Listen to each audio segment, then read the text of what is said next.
En este sexto y último bloque, los subtítulos son: 1, o primero, Nino, la descentralización y el presidencialismo. 2, Bunge, el cooperativismo como socialismo. 3, Wright y los caminos hacia la igualdad. 4, Ostrom y la evidencia a favor de la autogestión y la descentralización. 5, Gargarella y el constitucionalismo igualitarista. Y sexto, ¿por qué no un plan Peiret para hoy?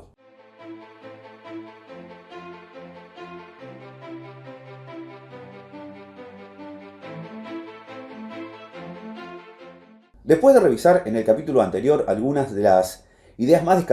destacadas de Peiret en su filosofía política, en este último apartado mostraré que comparte aspectos de primera importancia con propuestas, conclusiones y perspectivas presentadas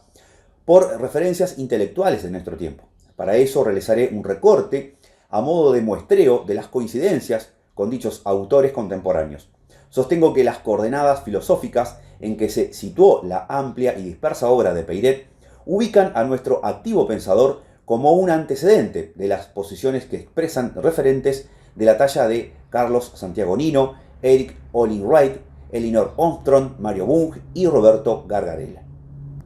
El pensamiento político occidental es producto de un despliegue de tradiciones que se entrecruzan, y en esa panoplia abierta siempre es posible encontrar trazos de un autor determinado en autores posteriores, ya que de una u otra manera participan de sus tradiciones en mayor o menor medida. En páginas anteriores ubicamos a Peiret en el mapa ideológico universal, mostrando cómo su pensamiento se localiza en una intersección entre la democracia directa comunalista, el liberalismo político y un socialismo no estatalista basado en unidades productivas autogestionadas. Lo que sigue no pretende establecer una comparación directa de las ideas o propuestas de nuestro autor con los nombrados, sino fundamentalmente hacer visible los lazos que los unen, sin perjuicio de que el recorte realizado, la selección de estos autores, no aspira a agotar ni mucho menos el amplísimo abanico de referentes de estas tradiciones, sino más bien a aportar fortaleza a mi hipótesis de que ellas convergen en la obra de Peiret. Para ello, en estas páginas veremos rasgos centrales que aparecían en sus escritos, tales como la concepción de una gestión comunitaria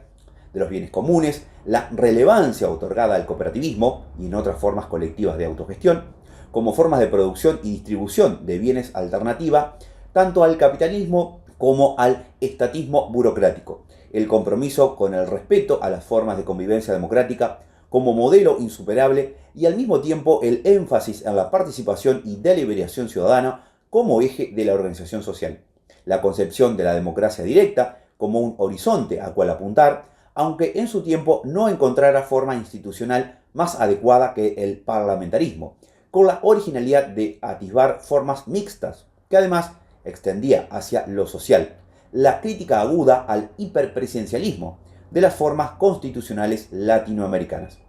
en un antecedente de las tendencias más avanzadas en filosofía del derecho y constitucionalismo, el equilibrio adecuado entre la regulación social y estatal de la economía con la iniciativa particular,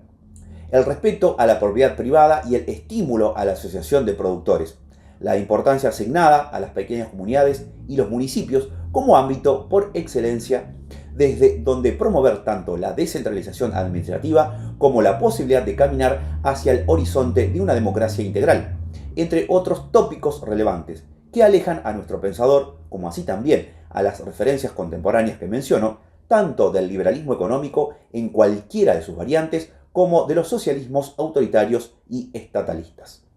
Veamos, sintéticamente, algunas de estas perspectivas de las cuales sostengo Peiret es un solitario, inesperado y sólido exponente en la Argentina del siglo XIX. Finalmente, y tras haber cerrado en el capítulo precedente el viaje de la barca vital de Peiret, me propongo recoger lo mejor de su legado mediante una propuesta inspirada en sus ideas y perspectivas para abordar a través de ellas uno de los problemas de mayor trascendencia en la realidad actual de la Argentina, y en particular de la provincia de Entre Ríos.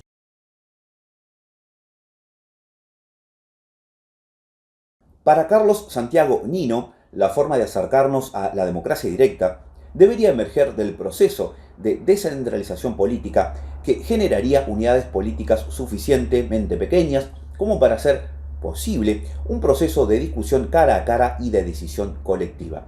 Al destacado filósofo argentino le parecía que esta propuesta, de la que citaba muchos ejemplos actuales de democracias directas en ciudades y pequeños cantones, sobre todo en los Estados Unidos y Suiza, los mismos ejemplos a los que recurría Peyret más de 100 años antes, podía abordar temas controversiales como el aborto, los códigos penales, los impuestos, los servicios sociales, la educación y la protección policial, con la condición de transferir esas discusiones a nivel de unidades políticas pequeñas, donde todos los afectados podrían realmente encontrarse y discutir estos asuntos.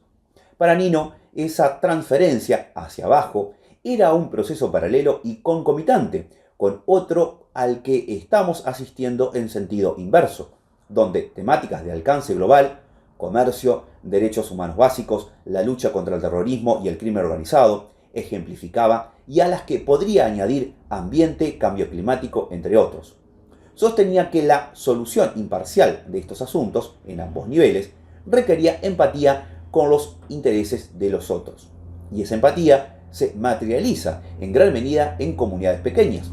No le parecía una coincidencia por el hecho de que, así como ciertos asuntos se globalizan, el localismo tiende a emerger precisamente en las regiones en las cuales el proceso de globalización se encuentra más avanzado, tal como sucede en Europa. Al mismo tiempo, enfatizaba que ese nivel de descentralización no es suficiente para el funcionamiento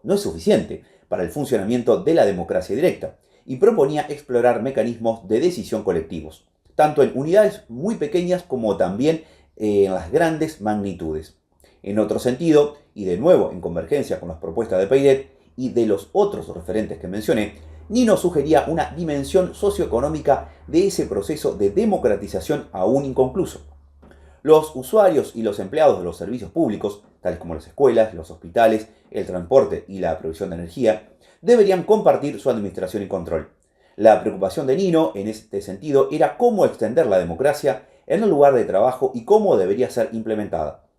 El ideal subyacente, para Nino, es el que sostiene que todos deben tener la oportunidad de decir lo que piensan y poseer algún control en las decisiones vinculadas a su trabajo.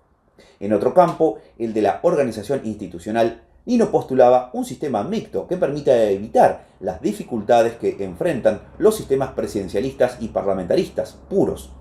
donde las funciones de la cabeza del Estado y el jefe de gobierno se encuentran claramente separadas. Algo muy similar al proyecto de constitución que Peyret esboza para Francia, pero también al que propone para su país por adopción. Una combinación del sistema parlamentario y del sistema presidencial. Solo para enfatizar estos aspectos convergentes, vale recordar que Peyret en el mismo sentido proponía hacer efectiva la descentralización, interesando todos los hombres a la vida política, creando las corporaciones locales, municipales, provinciales, que son los inexpugnables baluartes de la libertad. Para nuestro pensador, la esencia de la democracia, el primer brote de la vida social, es la municipalidad, y para eso tiene derecho a una autonomía perfecta. Así es como, después del self-government, del gobierno propio en el municipio, lo tendremos también en el Estado, y evitaremos toda centralización absorbente, delegando solamente al gobierno general las atribuciones que son realmente generales, y conservando cuidadosamente para aquello todos los asuntos que son de su incumbencia. Y en otro texto enfatiza: el poder municipal es la palanca de Arquímedes que nos ayudará a remover todas las dificultades con las cuales tropezamos aún y que nos detienen desde medio siglo en las antesalas de la libertad. Fue uno de los mayores errores de Rivadavia la supresión de los cabildos que nos había transmitido el coloniaje. Esa desgraciada imitación de la centralización francesa entró por una parte considerable en nuestras desgracias políticas y fue una preparación a la dictadura, al despotismo, a la tiranía. Las mejores intenciones dan a veces los peores resultados. No quiero cerrar este párrafo sin mencionar una observación de Carlos Nino en relación con otro aspecto convergente, el de la democracia directa y las formas de instrumentarla. Dice Nino: se han hecho numerosas propuestas para introducir aspectos genuinos de la democracia directa en el proceso político de las naciones modernas. Entre las ideas comúnmente propuestas se encuentra la de utilizar nuevas tecnologías, como la televisión interactiva o las redes de computadoras, para incrementar el intercambio entre los líderes políticos o sociales y los ciudadanos comunes. Esta tecnología podría incluso hacer posible una expresión instantánea de la opinión de esos ciudadanos. Sin embargo, la probabilidad de que ese intercambio de preguntas, argumentos y objeciones pueda tener lugar entre millones de personas es bastante incierta.